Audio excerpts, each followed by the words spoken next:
when I got to the National Cancer Institute quite a ways back, one of the jobs that I liked the most was facilitating the conduct of good science.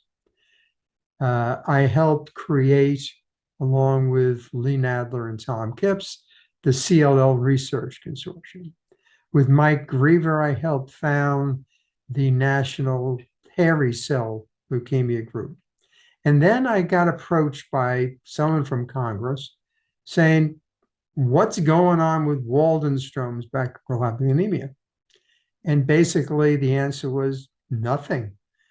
The myeloma people thought it was their disease. The lymphoma people thought it was their disease. We barely knew how to diagnose it. We didn't know how to stage it. There were no real criteria that were standardized for treatment.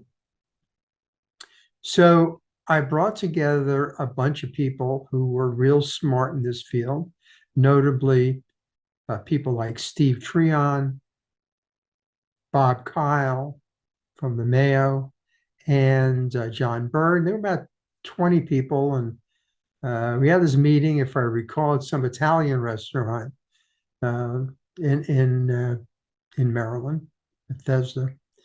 And we had a very enlightening discussion, which confirms that there was a lack of a community that could study this disease and make progress.